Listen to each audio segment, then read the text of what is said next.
Hi, this is Drew Jones of Drew's Guitar Shop in Seattle, Washington, and today I wanted to do a little video about undersaddle pickups. What about them? Anyway, so this is a Cordoba GK Studio Pro. It's a very, very nice guitar. I already like Cordobas a lot. I think that they're a really great bang for your buck in terms of nylon string guitars. But this customer brought this in talking about some issues, not the least of which was tone. And, I asked him, okay, so, there's some issues with this guitar other than what I'm about to talk about. The action's too low on it, the saddle's too low on it, strings that were on it weren't any good. Anyway, all that aside, I made the point of asking him, I was like, hey, this has an undersaddle pickup in it, and it's got a huge gap between the bottom of the saddle and the bottom of the bridge or the saddle slot.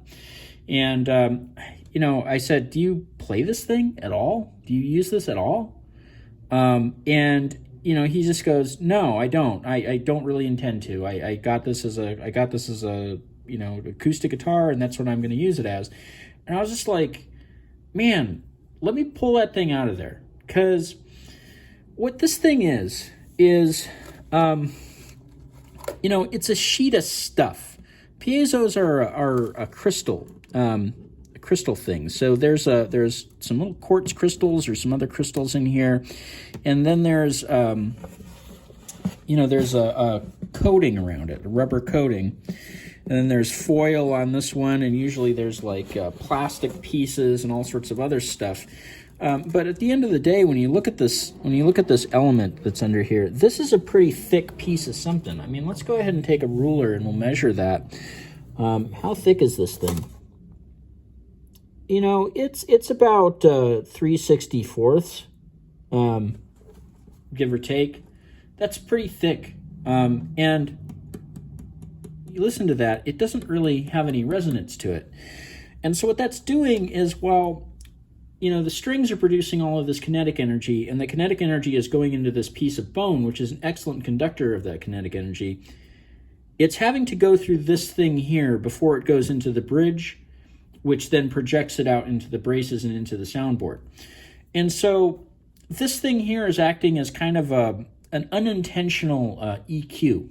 And so this thing is filtering out some frequencies that maybe you want to have there. Usually what these are going to do is they're going to filter out high frequencies. And so any kind of sparkle that the guitar could have is going to be kind of lowered, which is also going to kind of take away from the pronunciation of those I don't know if pronunciation is the word that I want to use, but that kind of crispness in your bass strings, that's going to kind of be one of the things that suffers as a result of this.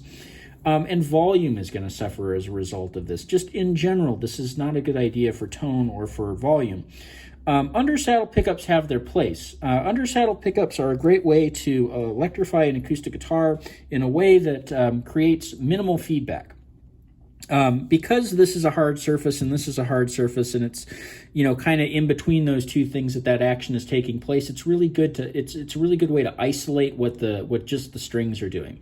But the strings don't necessarily give you the tone of the guitar, which is why when you listen to an undersaddle pickup guitar, instead of sounding like a honey sweet sort of nice acoustic tone that you're used to hearing when you sit down in your living room with the guitar, you instead hear something that kind of sounds like this. And the reason for that is because you're choking off all of those lower frequencies. You're choking stuff off at kind of both ends of the spectrum and just getting what the strings are doing. And if you've ever just taken a guitar string and strung it up on a 2x4 or something and then plucked it and listened to it, you'll notice that the guitar string by itself isn't really what you're hearing. You're hearing the instrument. The string is just the thing that's producing the energy that goes into the instrument, but the instrument is really the thing that you're hearing more of than just the string. On stage, having this going on means that you don't really have quite as much activity going on with relation to this membrane to that pickup, which means that when you have that stuff coming back through the through the speakers, that you're not really picking up a lot of stuff that's going to then go get sent back through. Now, these things still do feedback, but they don't feedback nearly as bad as, say, if you had like Soundboard pickups in. So what I recommended to this guy is, let's just pull this guy out since you're not using it anyway. Let's make you a new saddle that fits tighter, because one of the other drawbacks of these under saddle pickups is that you have to make a loose fitting saddle, which just doesn't deliver as much energy into the bridge, because this has to be able to push all the way down onto that pickup. And so we're going to pull this out. We're going to wrap it up, put it back in the case in case he wants to use it again. And then we're going to make a better saddle for this guitar that's going to sit right down on the bottom of that saddle slot and be able to make much better contact. So he's going to get much better acoustic tone out of this, much better volume, just all around everything is going to be a lot happier. Now, the thing is that this guitar has an onboard preamp, and I'm not a huge fan of onboard preamps because I would prefer, if I'm going to have an electric acoustic, to buy my own preamp, put some good pickups like some K&Ks in there, and then run that out to my preamp on my belt, and then run that out to the amplifier, because that gives me a better choice of what kind of preamp I want to run. And preamps have kind of a big impact on your tone. These things that come in the guitar, like in the side here or in the end pin jack, tend not to be the best preamps. They just tend to be small enough that they can fit into a guitar. Something else that you need to keep in mind is that when you put one of these in a guitar, you're also routing a big hole in it, and you're putting in a unit that is made of some cheap plastic that is going to end up looking like the dashboard on a 1970s Vista Cruiser, by the time that this reaches a certain age. There are also electrical components in here that can go bad. And while it's possible to get in there and fix these things, I don't know that I want that going on. I think I'd rather just have the guitar and have the thing running through an output jack, and again, just have a better selection of what I can choose for my preamp, something that's going to sound a little bit better. But we're stuck with this. This is in the guitar now, and we got to work with it. So what I suggested to him was that, we'll go ahead and we'll pull out that under saddle pickup, and we'll set it up with a new saddle so that it's just a purely acoustic guitar. And if you would like, at some point, what we can do is we can add some Soundboard pickups. We can take some K&Ks and we can put them in here, and then we can wire those K&Ks up to that preamp. There's nothing wrong with this. This is just a piezo element. Putting a disc under there is the same thing. It's a piezo element that's going to produce current that is the same type that this preamp is designed to take at around the same voltage. And so when we take this out and we replace it with a different piezo element, it's still going to be talking the same language when it goes to this preamp, or when it went to an N-pin preamp or whatever. All that's going to really be affected by that is the type of tone that's being produced by those pickups, and the type of adjustment that you're going to need to do on that preamp, when it comes time to mix your stuff on stage. So what this guy's getting back is going to be a guitar that's going to play much better for him as an acoustic instrument, which is what he wanted. And at a future date, if we want to replace this under saddle pickup with something that's also going to work and work better, we can put in those K&Ks. Now, I'll talk to you about what I do with K&Ks here. Just, I don't know, maybe I'm giving away some shop secrets or something here, but I'm just gonna go ahead and tell you all what I do. I always ask the person, okay, is this a guitar that's going to be played on stage, or is it going to be a guitar that's played in the studio? Because if it's going to be played in the studio, what I would actually like to do with something like a K&K, where you have multiple little elements that you can put around, is I like to actually plant those kind of next to the braces of the guitar. So like if it's an X-brace guitar, I'll usually take one and put it here, put another one down here, and maybe take one and kind of put it around where the lower face braces are, or up in this area. This area is actually a really, really sweet spot to put a piezo. This is actually around the territory that I'll usually put one in if I'm installing one in a ukulele. But this area right here, it's got a lot of downward pressure from the saddle. But when you do that, you're getting more of the soundboard of the instrument, because that's really what you're putting those pickups up against, is the soundboard. You're not really worried about where the bridge is. You get a much boomier sound, a much truer to an acoustic sound sort of sound. But the problem with that is that you're then kind of engaging this membrane in that equation, and what that causes is that when you go on stage and you're dealing with, you're dealing with speakers and a crowd and all that stuff, monitors and whatnot, you're going to have more feedback because this membrane is going to be talking more to what's going on in the room. And so as that sound comes out the monitor, comes out the speakers, and it goes back into the guitar, then you end up getting that feedback loop kind of quickly, which is why I wouldn't recommend doing that on a touring instrument, an instrument that's going to go on stage.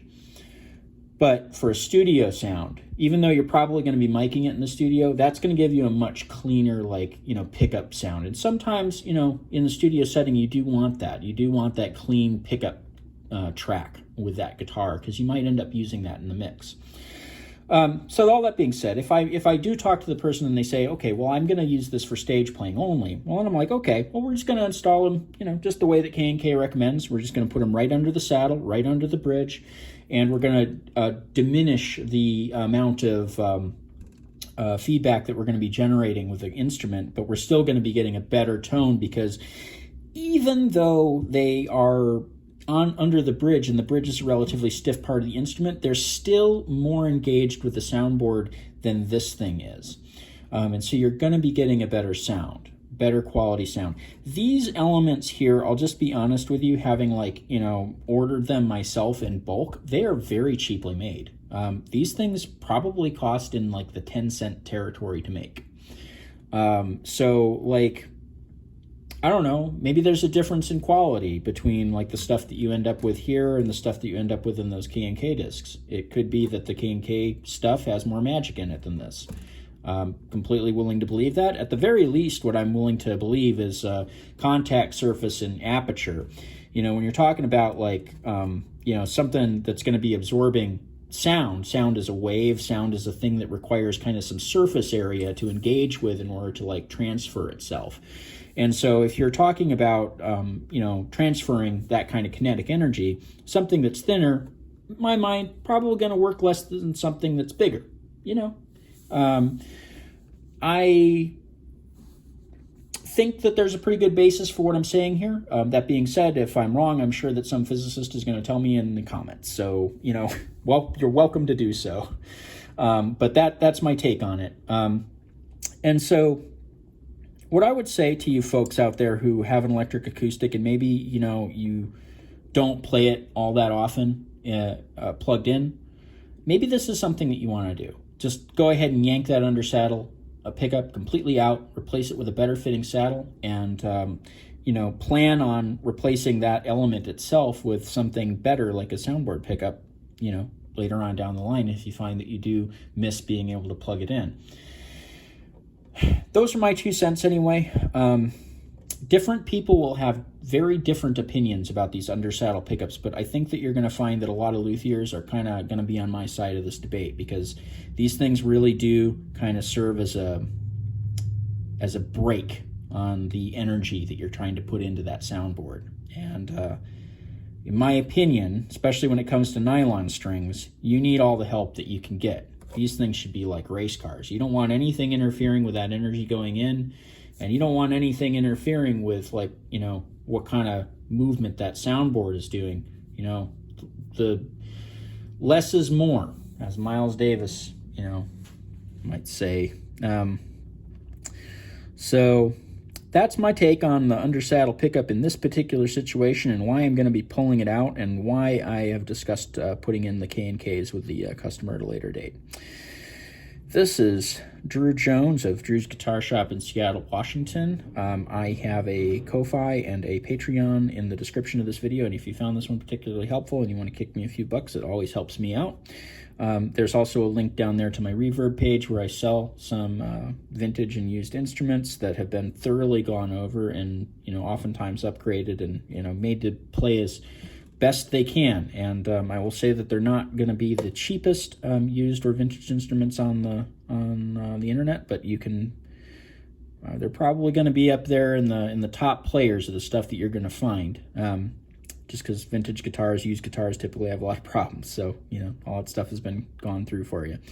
There's also a link to my website in the description. In that website, you'll find a page to my page about caring for stringed instruments. And if you're here watching this video, I'm going to guess that you have some stringed instruments that you care for. Maybe there's going to be something in there that's helpful for you. Also on my website is my price page and my contact page, and you can get a hold of me there. On the topic of getting a hold of me, if you have a question that you want to leave down in the comments that's going to be more than like 2 sentences, something that's going to be like a paragraph or a long form thing, I really prefer that those questions be submitted through Ko-Fi, just because it does take a lot of time for me to answer those, and time is money. So if I definitely don't mind sitting on the phone with y'all and, sitting and, looking through an email and going through it very carefully. But if it's long stuff, I definitely prefer to get it in that format, so that I can get paid for my work, which essentially I'm going to be doing. All that being said, this channel's been gaining in popularity, which is why I feel, the need to kind of put that out there, but I really appreciate you guys linking these videos around to friends, and I really appreciate you guys posting these to forums and stuff. So, keep it up. It really helps me out, and I appreciate you guys a lot. This has been Drew Jones of Drew's Guitar Shop in Seattle, Washington. Thank you for watching.